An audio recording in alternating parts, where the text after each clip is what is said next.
There is a leaked voice call between Albert and I think his friend. Albert was so concerned about his safety.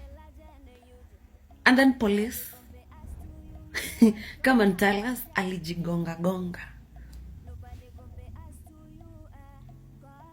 I need a figure, okay, of how much blood the KK regime needs to run the government. Or are your egos so loud they get bruised by criticism? Even Jesus was criticized. And in this case, the Pharisees are you. Sisi, tuko afadhali kidogo yani. How many will you kill? How many? What is the number? Wangapi mtaua? How many will you kill? How much blood will soothe your egos? How much? We want a figure. We need one. That man was so concerned about his safety.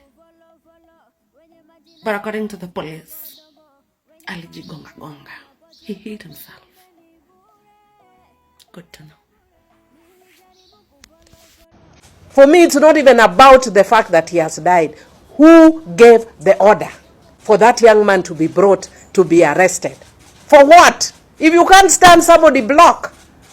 Who doesn't know the block button? Do you have to be all over listening to everyone and anyone at every time?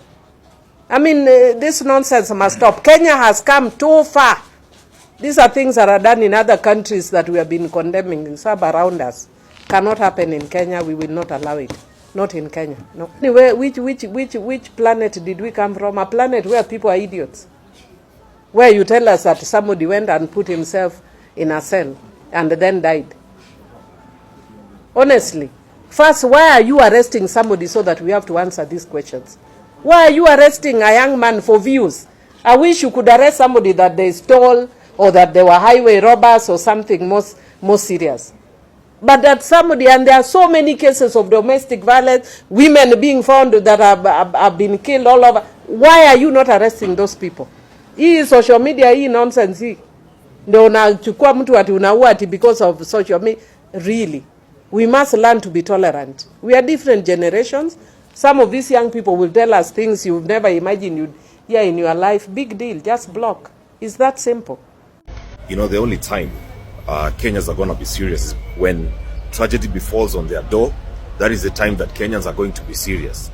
But let me tell you, I'm heading towards the Central Police Station because, you know, justice cannot be delayed.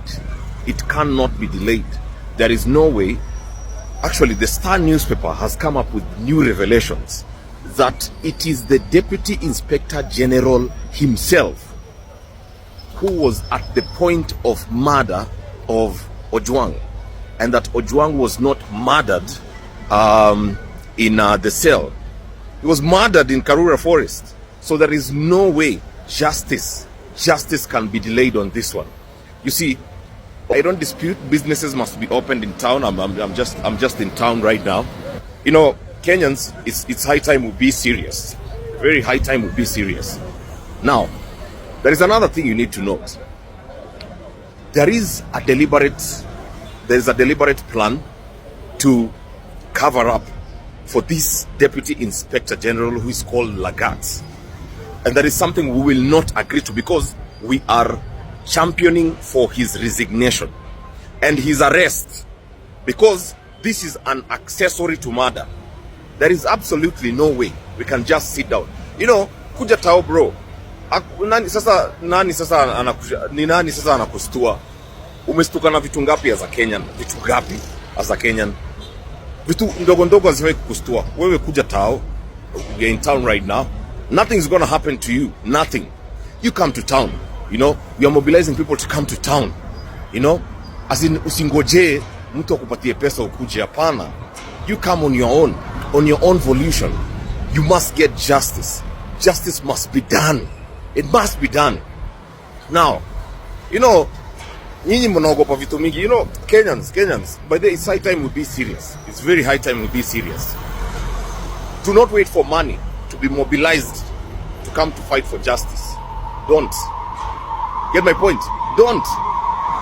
So kuja without any fear. Come without any fear. We are a fearless generation. We are a generation that we're going to make change.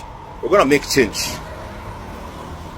We're the only ones who can change this country. Actually, I'm just near Central Police Station.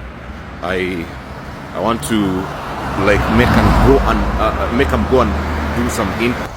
How comes the CCTV camera was not working at the time this guy was being brought to the station? We need to know how comes it was not working. This is not what taxpayers pay for. This is not what taxpayers expect. No, we really need some answers, and we really need it now. Yes, the 27th perspective. The issue here is not Albert Omondi Ojwang. Nope. He is a statistic in a game that we've allowed for far too long, where the people whose core mandate is to protect you, one, have no accountability, and secondly, they comfortably can maim and kill without a care of anything. Albert Omondi Ojwang might have committed a crime, but didn't warrant police brutality and eventual assassination. So call it the way you like it, but the young man was assassinated for two reasons. One, because they can do it. And in doing it, they are 100% no one will be held liable. We will interdict a few people here and there, kesi iende chini ya maji, then transfer them to far-flung areas, because we interdict, we don't name, we don't put an action after that. So the guys who will be interdicted, in a few months, they'll come back in different positions across our country. And number two, who do the police report to? That is a question no one ever answers. Our police force is answerable to no one. And that is why they have normalized police brutality, because they are accountable to no human being on earth. That must be put out.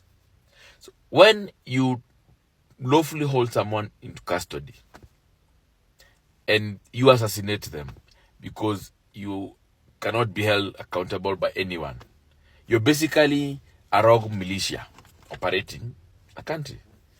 That's said and done. One of the greatest hopes the young people of our country had was that they will never be taken through the chaos that happened in the previous administrations, where you could get killed or maimed and nothing would happen to the officer who did it. Oh yeah, in this time and age, something must be done. Albert Omondi Ojwang is just a statistic of the many young men and women who get maimed and killed, and most of them actually, they go unreported. Yes. And even if you push for this case to get to court, they get jailed for 2, 3, 5 years with no financial damages, with no repercussions on their livelihoods, and after they leave the prison, they come back to still enjoy the comfort of life. That is what's up. Anyway. So how was Albert Ojwang tracked to his rural home and later killed? How were the Gen Zs who protested the atrocious finance bill in 2024 tracked and subsequently abducted by law-breaking agencies? Now, note that I'm saying law-breaking, not law enforcement. Now, listen to this so that you understand how the National Intelligence Services and the Directorate of Criminal Investigations, DCI, tracks Kenyan citizens 24/7. Now, I'll also share in a subsequent video a proposal by the Kenyan Parliament to give government unfettered ability to track you, not just on your phone, but on social media. It's coming. Now, let's get started. So here is how they get you. Here is where it starts. First, they spy on you. Now, there are two groups that do that. First, there is the Anti-Terrorism Police Units, or ATPU, and then there's the DCI, which we very well know. Now, both of these require a court warrant to conduct surveillance as part of the investigation.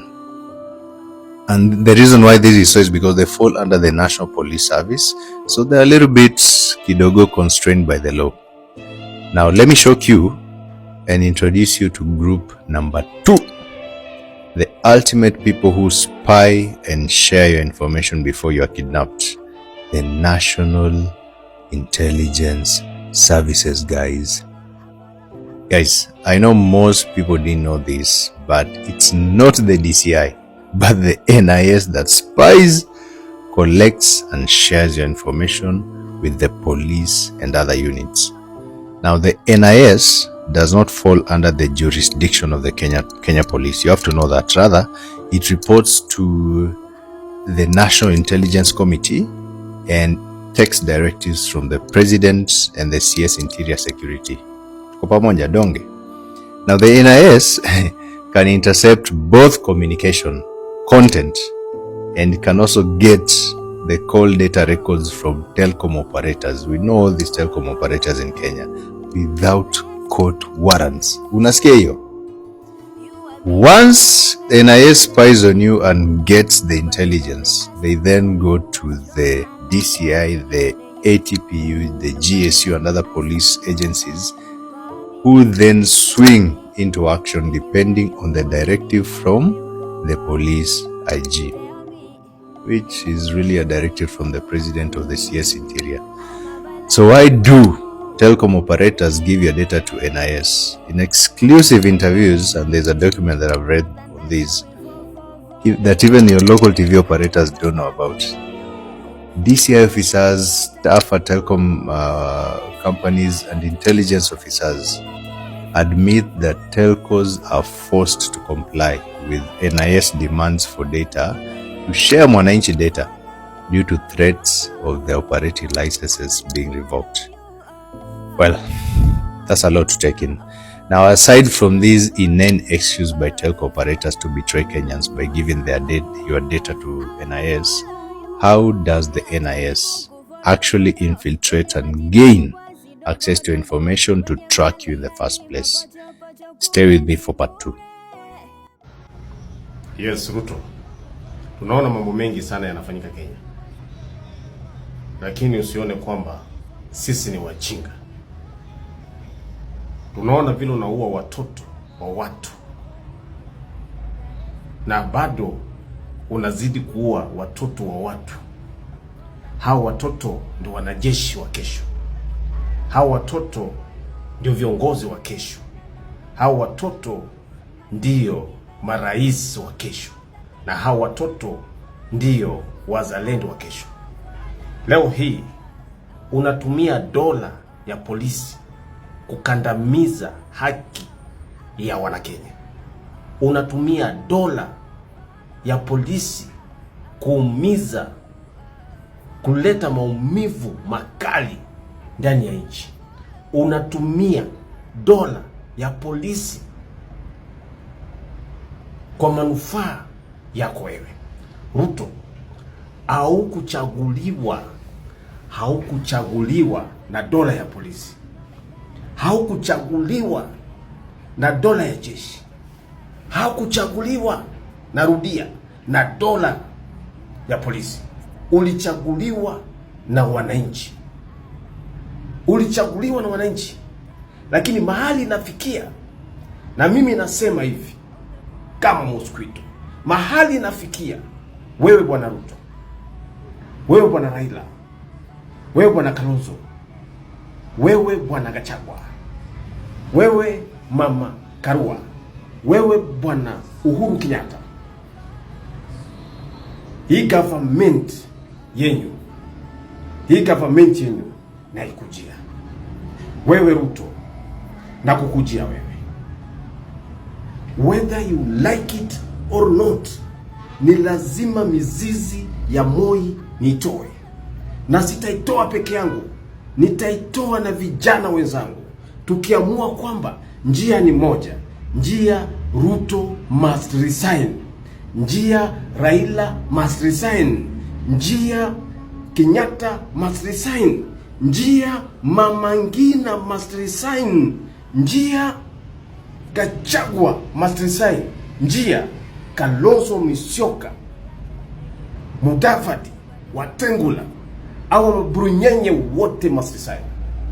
Mimi nataka niwaambieni kitu kimoja, kwamba maisha ya wananchi sio maisha ya mtu mmoja. Nataka niwaambieni kitu kimoja, kwamba katiba ya nchi sio katiba ya mtu mmoja.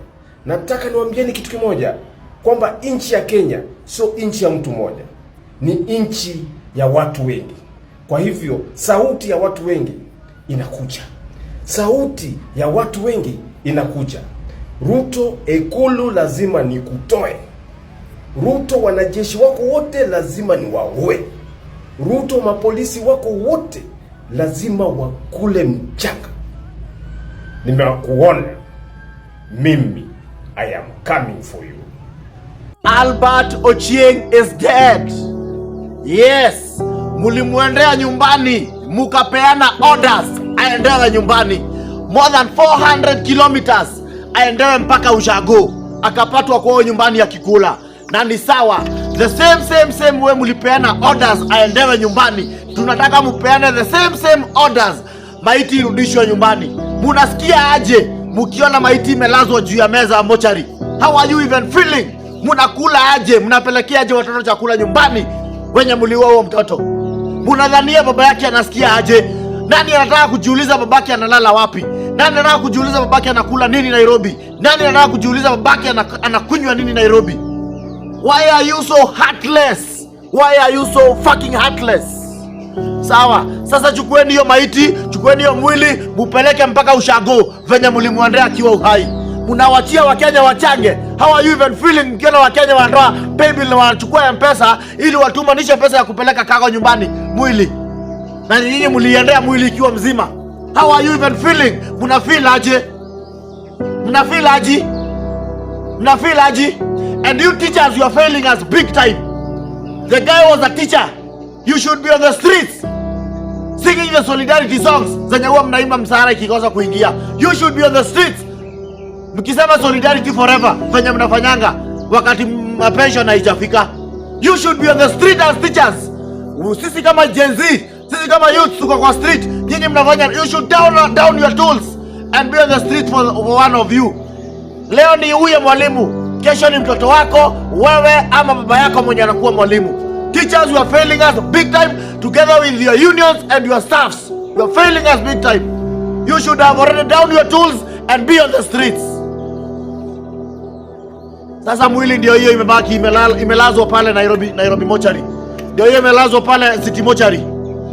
Raia ichukue mzigo ipeleke Ushago kama kawaida. Tuchangishe kama kawaida. Tutachangisha ni sawa. Lakini swali ni moja. Until when are we going to bury our youths?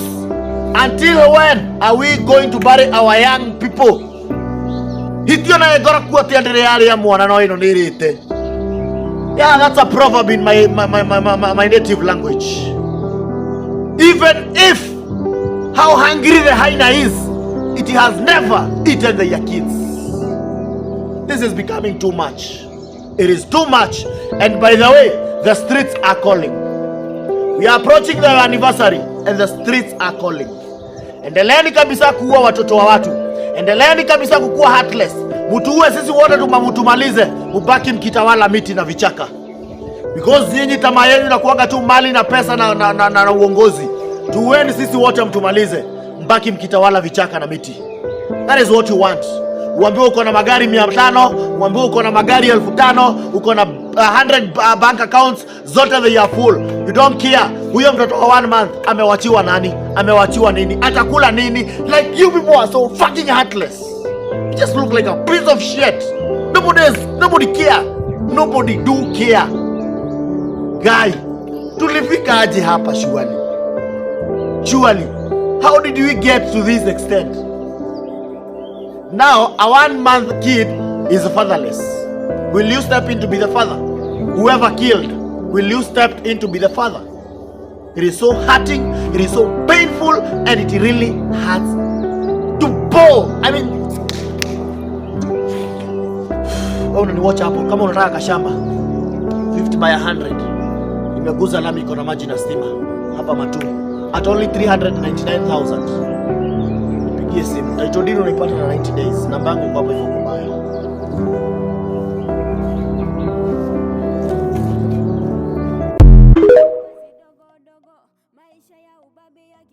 My people, I have been looking for the expose that Albert Ojwang did on Twitter. I have not gotten it. I'm sure no one has gotten it. But if you listen to the Senate hearings today, IG Kanja explaining the post that Albert Ojwang did. Allegedly, he did a post about how Eliud Lagat has placed his most trusted cops in the conduits of money in the police force, where money comes in and they collect millions and millions of money, and all that money is handed over to Eliud Lagat. That's the post that Albert Ojwang did. Okay? So our hero here, Ojwang, died fighting corruption. Let that sink in. He died fighting corruption, my people. This young man was doing a post on corruption in the police force. That's why he died. This is our hero. We have to fight for justice for Ojwang. Eliud Lagat must resign and must be held responsible. This nonsense of junior cops, the one who picked Ojwang from Homa Bay, who tortured him, no, they have the person who sent them. We need justice done. The young man has died because of fighting corruption, my people. Fighting corruption. Did you know Albert Ojwang was a criminal? He deserved minimal or no mercy at all. By the way, why did they go for him with a Subaru? A chopper could have been faster. He was a gangster who put our country in danger, bana. A national disaster could have occurred if they didn't act faster to neutralize the bastard. By the way, did you know Albert Ojwang was the reason SHA was not working? Now it will. Albert Ojwang was the reason free education was abolished. Now it will come back. Imagine Albert Ojwang was the reason corruption was rampant in our ministries and counties. Now that he is gone, things will get better. Albert was the one giving orders to the police to take lives of innocent Kenyans. Imagine that. Thank God he's gone. Common Mwananchi is safe now. Come on, Kenyans. Wacha kukasirika bure. Let us rejoice because Albert is gone. We can now breathe bana. The country can develop and our economy will get better. Halafu I really hope walimfinya vizuri kabla kufe. Ndio vijana wengine wajifunze. And you Baba and Mama Albert, stop with those crocodile tears. We know you raised a criminal. You deserve all the pain you're going through. In fact, go back. Go back to that filthy Kokot village, Homa Bay County, and wait for your days to join your son. You don't matter and you never ever will. You're useless and you don't deserve any justice. Not in this country. Sasa mnajifanya nye mnataka justice. Hakuna lawyer atawasaidia. The government and justice system wanajua your son Albert was a criminal. Toka hapa. Kifo kisimani ama ni kifo jalani. Nowadays, every day is June 25th. A government that eats its own people.